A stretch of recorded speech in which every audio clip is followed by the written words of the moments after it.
Turn the time over to Wolfgang. Wolfgang Mies is our chapter leader from Europe, and he will be the host for today. Yeah, good morning from Germany. I'm Wolfgang, one of the founders and managing director of the European chapter of NSCVA. And yeah, one word on Europe. We have now 1,200 members. So next year we have our 20th anniversary and a very, very successful relationship with NSCVA. And I'm proud to be here this week. Last week we had our conference in Düsseldorf with 400 attendees roundabout. And Carla Nunes, who will also join us today, gave a speech in the ballroom on European economic issues. It was a fantastic event. And yeah, now today in Las Vegas, I'm happy to introduce, I'm glad to introduce Stephen White and Mike Hubert Klein. I already got the information that Hubert has also roots in Germany as well. And there is another connection to another link to Germany. It's on divorce litigation, because this is our first topic today, and divorce litigation is one of the hottest topics in Germany because it is a public market. All the valuation reports are public. This is special in Germany, and for that reason, I'm very happy to have Hubert Klein here and to learn a little bit about the US perspective on divorce litigation. And I hand over to Stephen. Good morning, everyone. I don't know if this mic is going to work well. All right.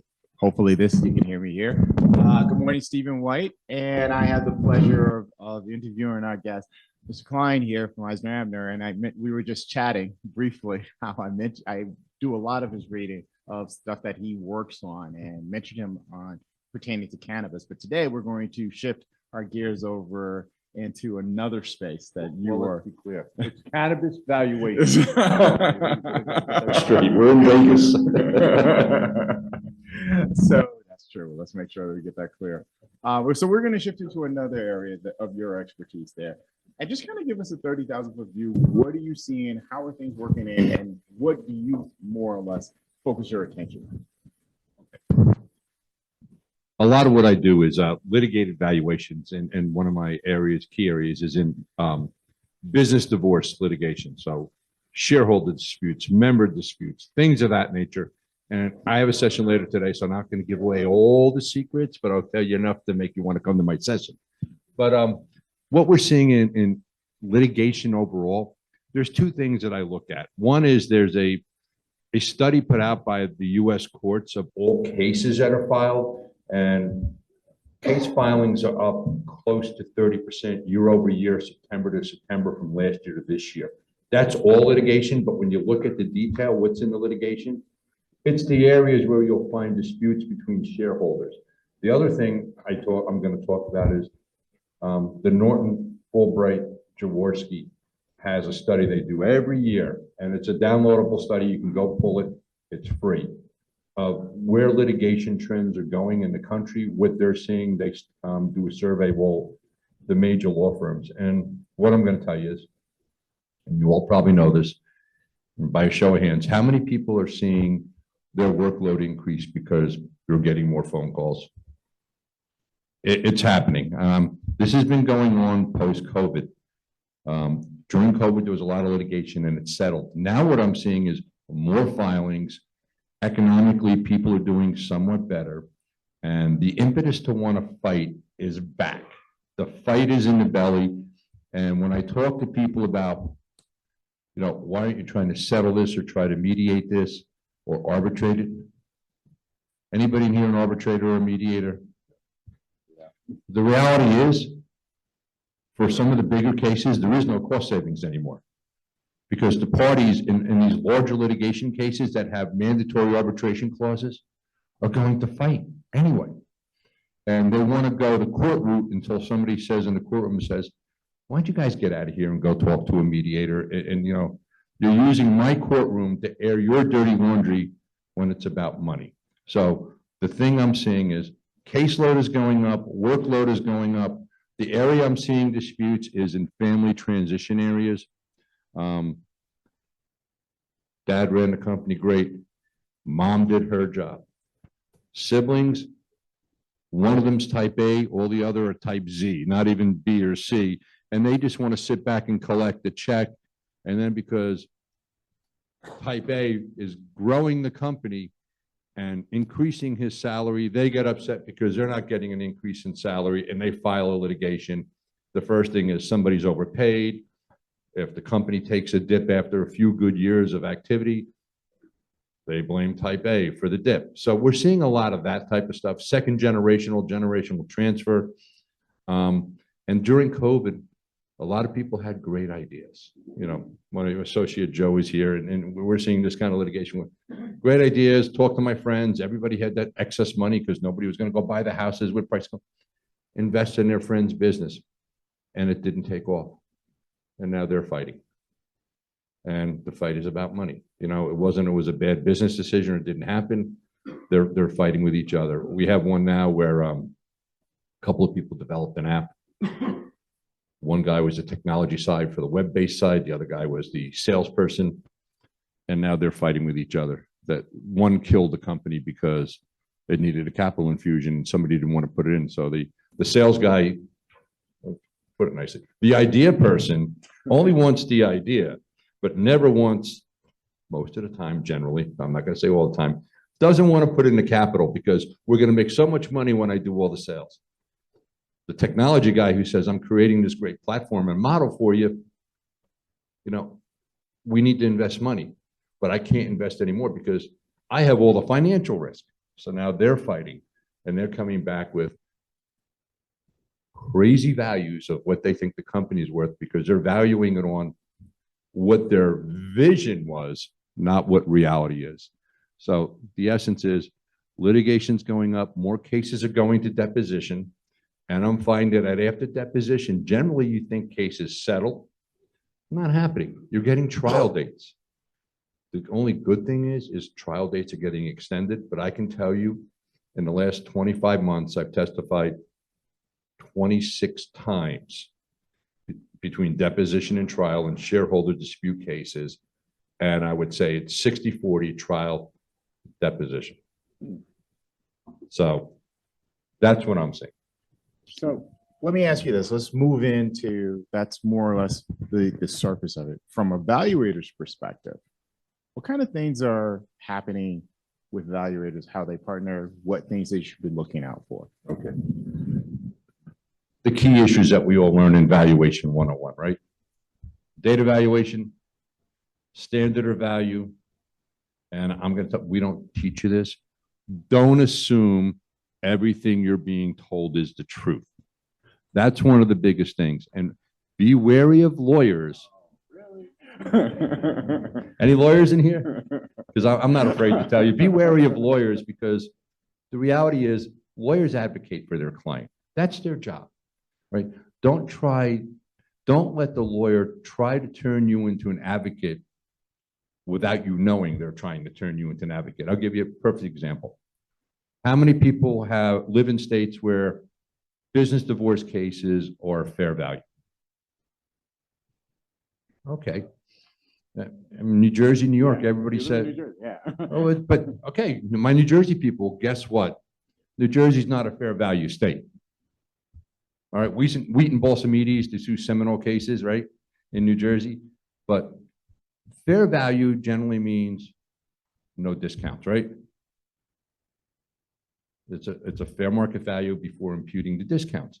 In New Jersey, in order to get a discounted value, you have to prove oppression, right? So if an attorney tells you that there's oppression in the case, is that a factual predicate, right? Because who determines whether or not there's oppression? The trier of fact. So I've had attorneys basically try to pigeonhole me and says, we don't want you to put in discounts. I say, what if the court wants to impute fair market value, all right, and allow a discount of some sort? So what I do in my reports is I'll show you the fair value number, then I'll show you the discounts and the discounted number. And the lawyer's like, but the number's lower. Well, okay, at that point, you're right. It's a factor of math. We're doing the math.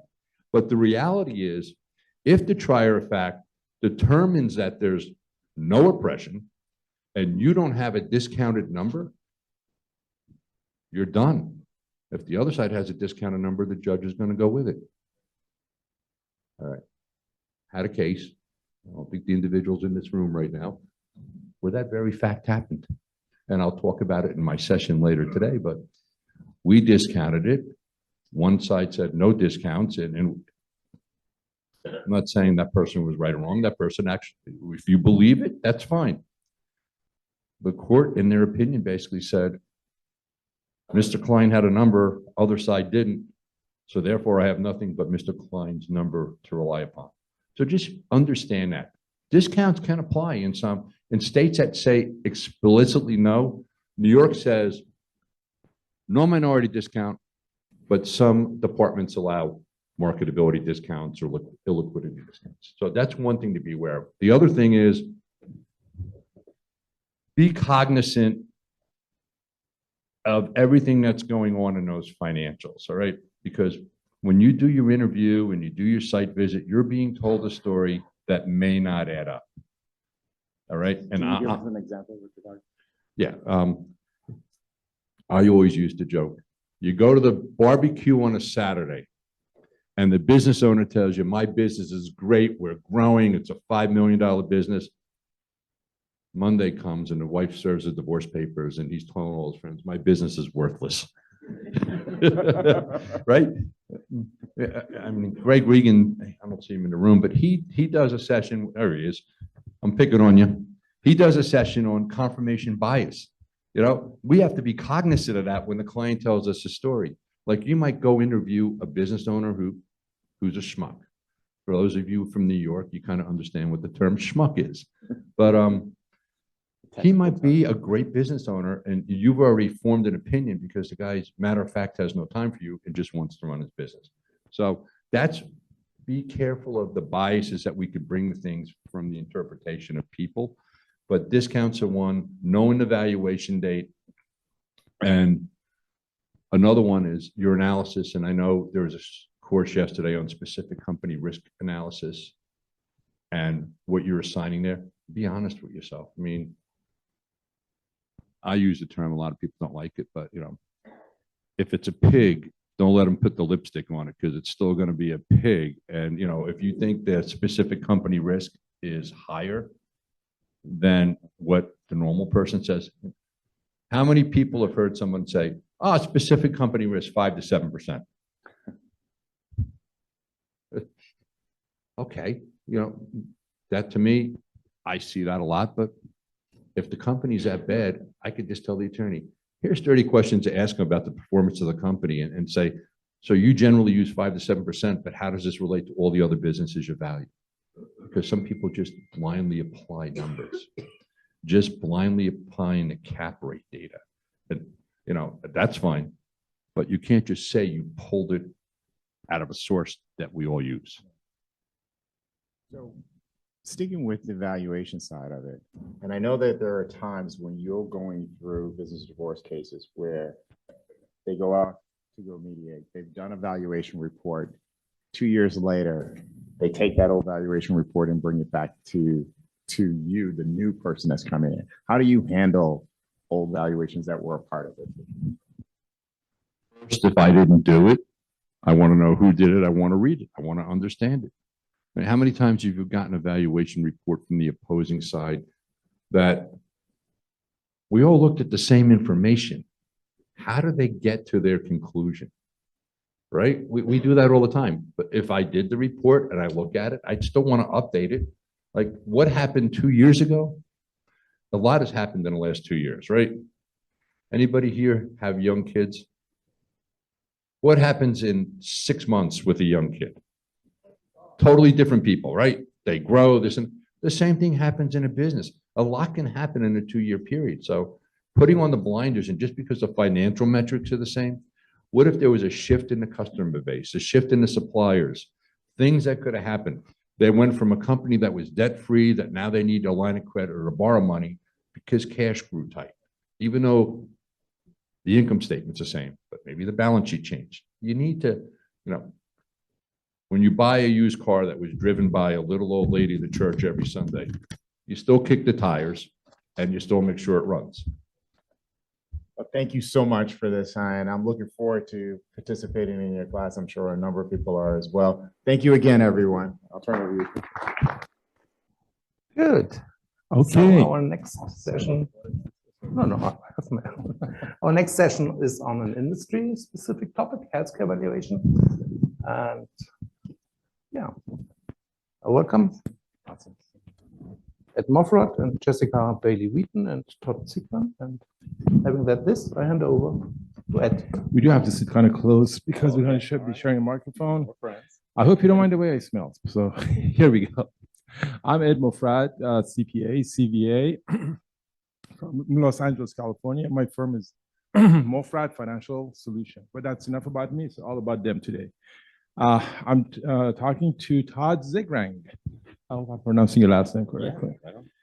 He's and Miss Jessica Bailey-Wheaton. All right. Todd is the president of Healthcare Valuation. Health Capital Consultants. Health Capital Consultants, pardon me. It is that. It is already, yes. And Jessica is the vice president, correct?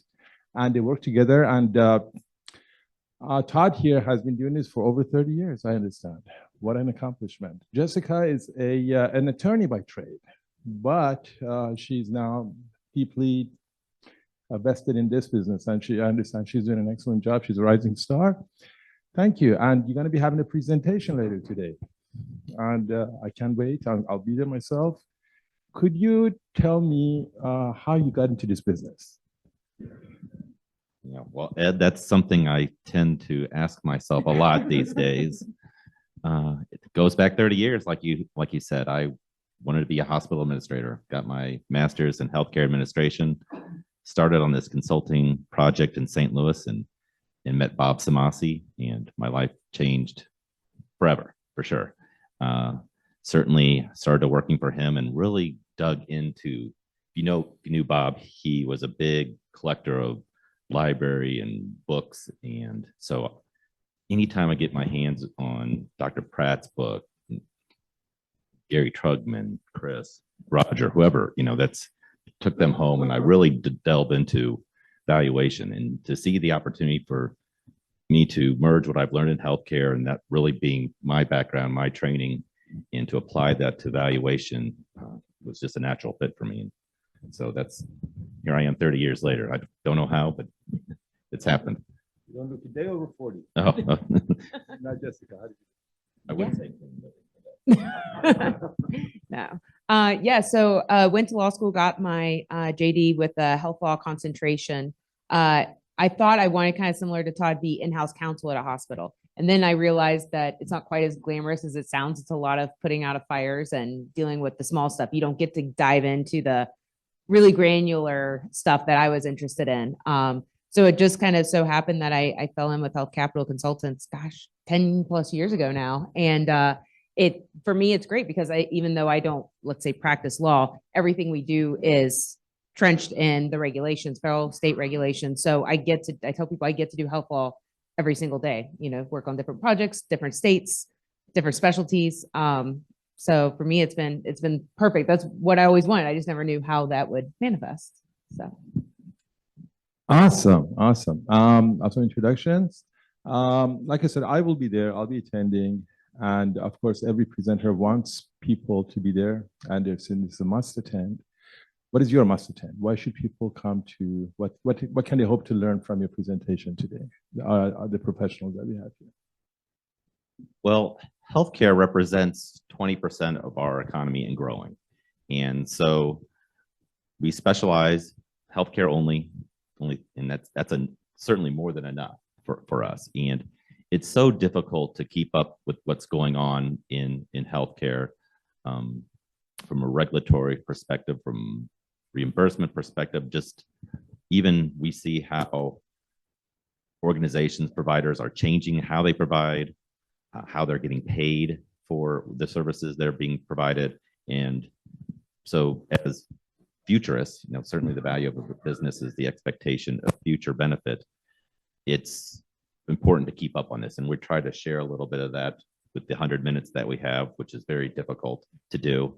And so, we try to make it as interactive as possible. If one were to go back and look at past presentations, especially the ones that Bob put together, they were more manifestos than they were talking points. And because we find that our sessions tend to be more interactive, which we appreciate and encourage, the structure kind of goes away. So it's, you say, why should you attend? We have an idea what our session's going to be, but we really hope that it turns into something that the attendees want to hear and evolve from that, if that makes any sense. That makes perfect sense. Knowing you like I do, I like the interactive nature of your presentations. And Jessica, please, what would you like to add to that? Yeah, so kind of the way we try and go through our presentations, it's also how we go about our work. So through a construct that Bob Samasi put together many, many years ago called the 4 pillars of healthcare. It's kind of a construct in which we can think through the valuations, think through what's happening in the healthcare industry, because there is so much going on and it's ever changing. So we'll kind of go through it in that way, stopping and telling stories and answering questions and getting into those hopefully little tangents, but kind of keep our eye on those 4 pillars, which are reimbursement, regulatory, competition, and technology. Through the use of kind of war stories, and so it's applicable to how we do our work every day. It's one thing to talk in concepts, but to apply it to an actual example, I think helps. Yeah, when we were preparing during our dress rehearsals for this interview, Jessica emphasized the 4 pillars a lot. Excuse me. So I know you just mentioned them, but could you delve a little more deeply into it? Not too much deeply, but a little more. Sure, I'll kind of quickly expand on it. So like I said, we say the 4 pillars of healthcare are regulation, regulatory, competition, technology, reimbursement. So for us, if we're asking questions and looking at a project or an engagement from all of those pillars, we feel like we are going to have a comprehensive view of what's going on. We know what questions to ask, which is the most important part. You have to know which questions to ask, even to get to where you need to be. So it helps us kind of have, I think, a little bit more discipline in our work to make sure we're checking those boxes. Awesome. So what you're doing is really niche work. You're occupying a very specific niche, healthcare valuations. We did one in our firm some 8 years ago, and it was a multi-location. And I know it's a very tricky, intricate task. So what attracted you to this niche, if you will, as opposed to other types of valuations? Well, it's certainly challenging, and I won't speak for Jessica, but certainly healthcare is very different than many other industries out there. One, it's so impacted on regulatory issues, whether it be laws and how they change year to year, and Jessica will get into that during our presentation. And not to mention that healthcare is very different as well, because the consumers of healthcare services are not the ones paying for it. And much unlike other industries, insurance companies are the payers. In fact, that's what they're termed, are payers. So that's very different than other industries. And certainly we see what returns in the healthcare industry are by far more than any other industry since going back to the 90s. So there's a lot of interest in healthcare. There's a lot of new entrants in healthcare. How care is being delivered is changing daily, especially with the advent of value-based care and how it's being paid for. All of these are challenges, in which we're going to try to share a little bit of that as high of a level or as granular as anybody wants to hear from us for 100 minutes. Okay. You are certainly well versed in this. 30 years is a long time. One thing about the times we live in, the sign of our times, is that it's change. Somebody said one thing that's constant is change. So I can only imagine what changes you've seen especially in recent years, since COVID and so forth. So could you highlight some of these more specific changes that you would witness happen in the past, since COVID, let's say?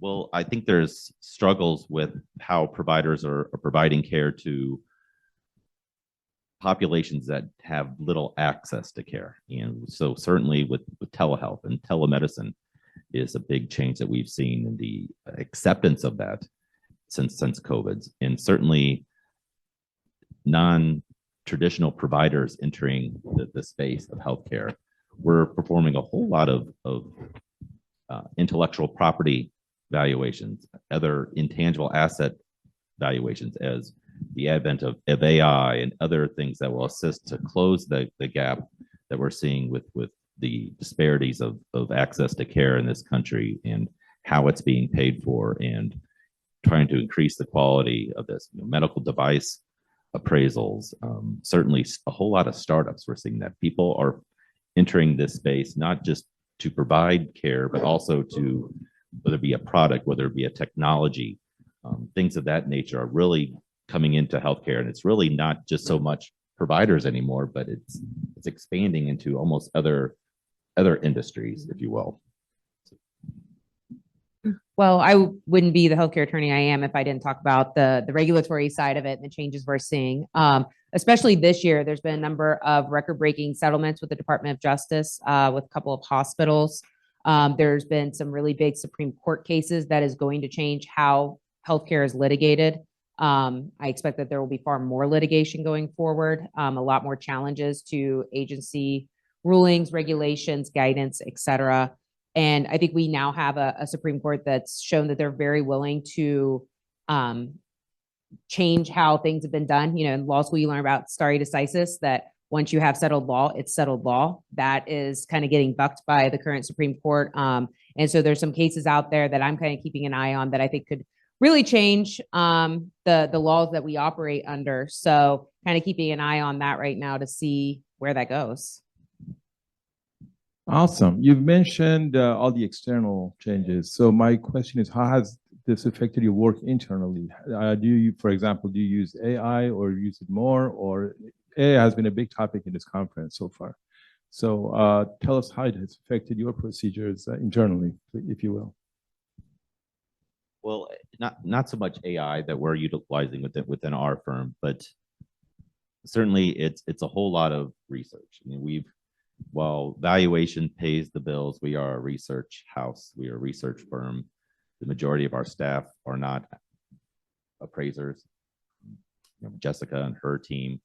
And so whether it be our writing, and all of our work to support our work, we really have to we've been having to double down more and understand where the trends are going and how they may impact the businesses that we're appraising. Not only businesses, but in healthcare, we appraise healthcare services, whether it be physician compensation, management service arrangements. That's probably half of our revenue is from not valuing businesses themselves, but services. So, and how that is impacted with different shortages and labor challenges. And certainly, when we're talking about healthcare, not only for physicians and providers, but other ancillary staff.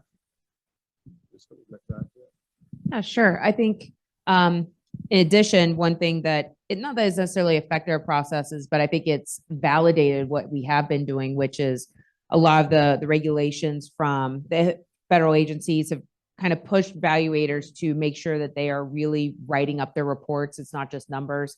They're explaining that we explain how we got there, why let's say for a physician compensation arrangement, it's okay that they're being paid more than 75% of other similar specialties in the country.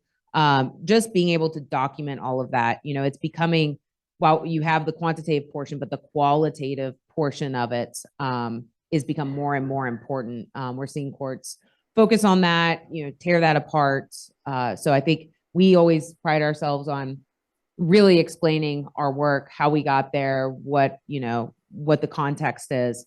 So I think that really just kind of validated that for us. Stark Law and the Chevron ruling and all of that has really kind of, I believe, leveled the playing field for us appraisers against regulatory agencies.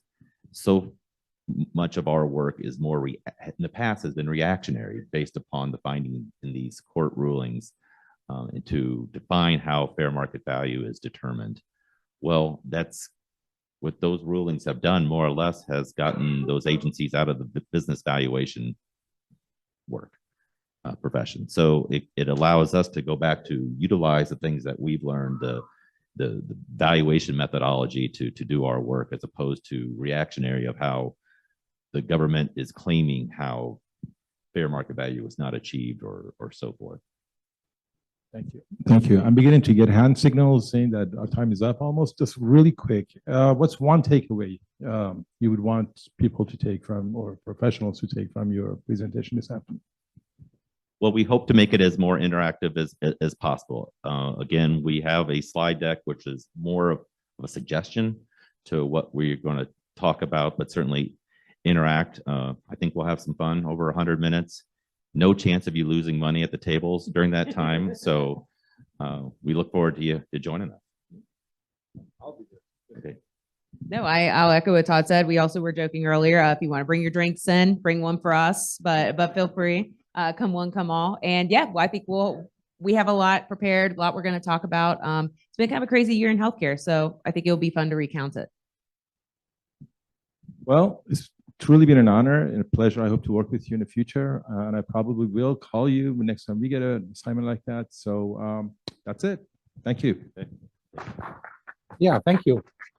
Thank you, Jessica. And Todd. Thank you, Ed. Thank you. Yeah, our last topic this morning. Welcome, Mike. We had an Around the Valuation World International webcast 2 weeks ago, and I had to. She needs to we hug need him. to hug. Hi. You got to do what you got to do. Sorry, I couldn't. And there is a reason for these hugs.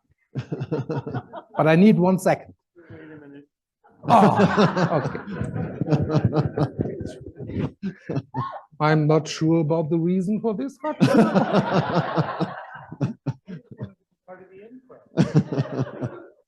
Yeah. As I said, we had a Around the Valuation World International show, and I have learned from this fantastic Mike Gregory about the 10 minutes active listening. And my wife is also in the room here, Marina, and I hope you can confirm that I try my best for 2 weeks now to get these 10 minutes active listening done.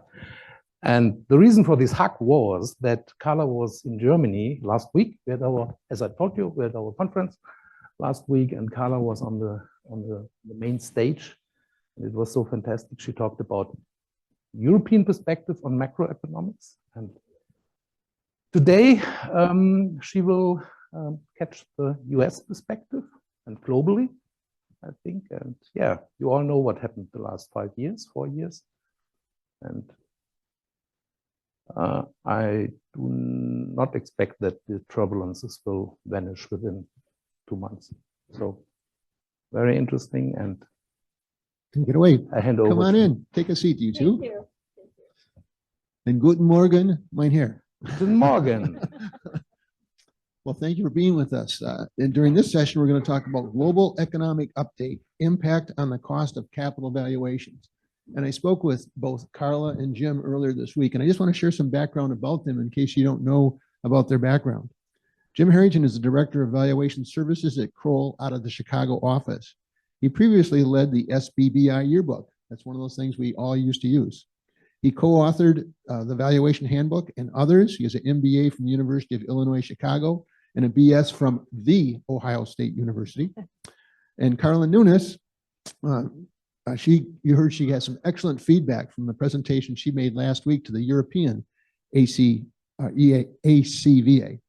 It was an outstanding presentation. I got great kudos come from Wolfgang when I gave a webinar on Monday to the same organization. She is the Managing Director of Valuation Advisory Services at Kroll. She's out of Philadelphia. She provides firm technical guidance, and she's been elected to a very interesting position. For the next 2 years, She's been elected to the Financial Management Association as the practical director to translate academic research into practical, usable financial concepts.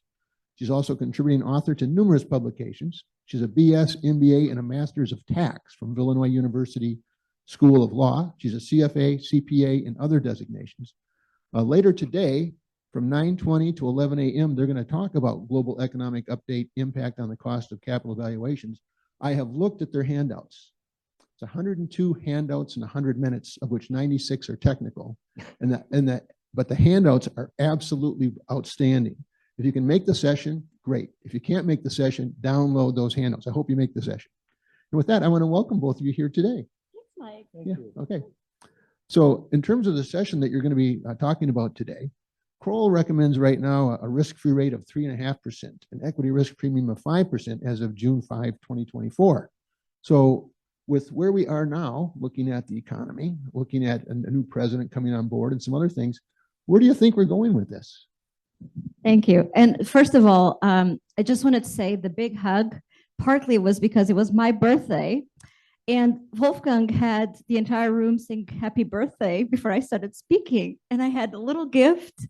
It was wonderful. My daughter's enjoying the chocolates. So thanks so much again for having me. So quick clarification, even though we have a risk-free rate of 3.5% normalized, we don't recommend you're using it right now. We're saying use the spot. It is the higher of the spot versus the normalized risk-free rate. But the reason why we keep looking at it is because there are fundamental long-term trends that are affecting the US economy that could impact where risk-free rates go. And the election results are definitely one of those things. So the long-term trends we'd be looking at is things like demographics, that the US population has been, slowing down in growth. And we've been keeping up with some of that with more immigration. Now, of course, some of that immigration was illegal. And the new election, the new president-elect, Trump, is promising to, make sure that all of those people exit all at once. And, one thing is about legal or not, but there are industries that are getting to be, concerned about if it's a disruptive way of having people exit. For example, CNBC was just saying that 20% of all employees in construction business are from illegal immigrants. So what's going to happen to the housing market? That's an example of where things could go without us thinking about it. There's also stories about how GDP has benefited from the influx of immigration and how maybe the national debt was not as bad because GDP grew. So these are policy issues that are very serious that might impact what we're going to have next year. Tariffs is another concern that people have, whether these are going to be just, negotiation tactics, or are they really going to be imposed? And that has, costs to doing business, right? And potentially consumers. So there's a lot of unknowns for 2025. I expect things to be volatile. I expect interest rates to go up and down significantly, like, just on the, new news comes into the forefront in CNBC, CNN, MSNBC, whatever you watch. Suddenly you have a piece of news that impacts markets quite rapidly. From a valuation standpoint, we have to be careful about, what does that mean? Today, the risk-free rate is completely different from tomorrow. Something that we'll talk about. And then, of course, markets, equity markets in the US, they have been, really surging because of promise of deregulation and pro-growth policies. And so definitely there's a lot of optimism, but that also means that there could be a little bit of frothiness to markets. And we could also see volatility going into 2025 as we see more of the policies coming out. And we see more things about, for example, tax policies, which I'm sure a lot of you are, working with that.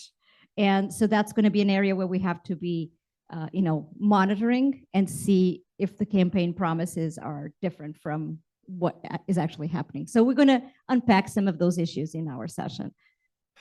The reason I gave Wolfgang a hug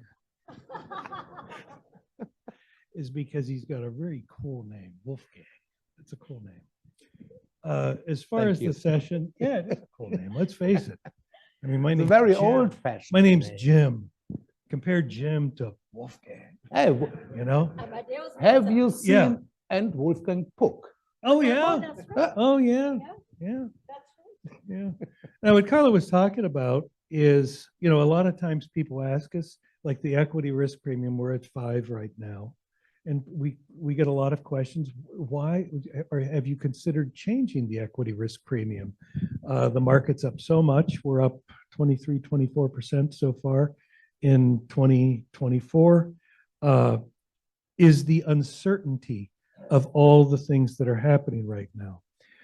We don't know how tumultuous rather large changes are going to be on the market, the economy, et cetera. You know, there is a good deal of anticipation of a deregulatory environment, which helps business to be more profitable. The tariffs, et cetera, all the other things, but then you have the energy policies, it's basically drill, baby, drill. Okay, that if it could be summed up to the incoming administration. Energy is up, somewhere north of 35% since 2021. That affects everything in the economy. So there are offsetting factors to, say, for instance, tariffs, which Carl indicated could cause some inflation here. They almost have to. What are the offsetting things? So there's so many things, like energy. Energy affects everything. The chairs in this room had to be transported. They had to be produced. Everything uses fossil fuels. We would like to wave a magic wand and be able to have everything, not be fossil fuels. Personally, I think that it would be a mistake to do that. Just sort of, turn on a dime. But that is an offsetting factor to what could be interpreted as potentially negative things like tariffs, interest rates going up, the tax policy, which we have no idea what the tax policy is going to come out. The 2017 tax cut, the incoming administration has said that would be, an absolute. They want to renew that. If they wouldn't, here, how many people think that if they didn't renew that, the 2017 tax cut, would it have a positive effect on the market or a negative effect on the market? Probably a significantly negative effect on the market, okay? But we have no idea whether that's going to happen, okay? As Carla said, politicians say a lot of things during campaigns. Sometimes they follow through, sometimes they don't. So there's, getting back to the equity risk premium, the market's been quite good.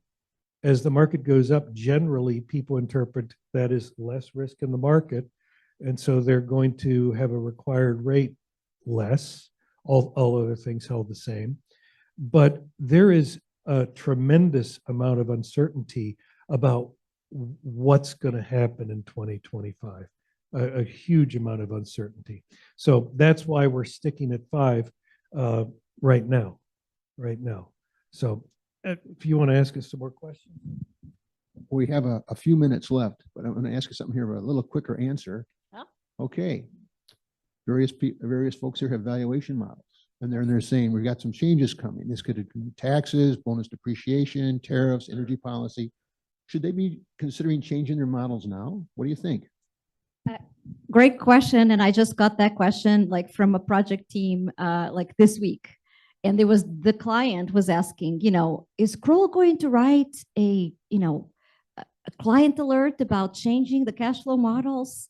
And I said, no, it's too early. The reality is that, there are some of these provisions that are more likely to occur. So things that both sides of the aisle agreed on, like bonus depreciation, maybe R&D expensing goes back to being expensed immediately versus amortizing over 5 or 15 years, maybe interest expense limitations, things like that. There were agreements between both parties on that. So maybe we'll see some of those things. But everything, I mean, it's very uncertain at this point. I wouldn't be changing, your cash flow models just yet, because I think, you guys know how budgets are really slim, right? Like a lot of engagements, we have very little money to do the work that we need to do. So if you're going to start changing your models right now and things are completely different, like your budget will be killed, right? So I would say sit tight, but be on top of things to make sure that you have to start incorporating things into your cash flows.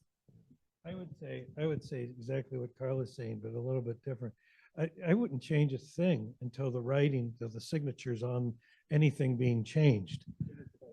Yeah, exactly. It would be, because we don't know until the signatures on the law, or until the regulation is approved, or the deregulation is approved, you don't know. Now, something that I would find interesting is in an analysis of any kind, it's like you can do an analysis of here's what it is now. These are the things that maybe are the most probable to happen. What would these numbers look like if these things occurred? Okay, but that's a lot of extra work. If you want to avoid a lot of extra work, just keep them the same until the changes are actually in effect. Well, you got a taste of what's going to be on the session today with, again, global economic update, impact on cost of capital valuations. Again, outstanding presenters, outstanding slides. It's on today from 9:20 to 11 a.m. This is a taste. I hope you can attend that. You have something else you want to add? I want to say one more thing. So, something interesting. We oftentimes, you see in the news and everything, the market and things during an election year. Carla and I did a lot of analysis, and we'll be presenting some sort of almost fun analysis to look at what happens during election years. Do you know that this year was a highly unusual election year as far as how the stock market usually reacts to an election year? It was much better, but there's all kinds of things. What happens with, for instance, when one party controls all three branches, the Congress, the presidency, both the House and Senate and the presidency, as opposed to when there's divided government. We went back to John F. Kennedy's presidency and examined all these things. And we also looked at what generally happens the 12 months before an election and the 12 months after an election. And I think you'll be surprised to see how those numbers drop out. Okay. So there you have it. I want to thank Carla and Jim for being here. You got a taste of what this is going to be like, and enjoy the rest of your day today. Thank you very much. Thank you. Thank you.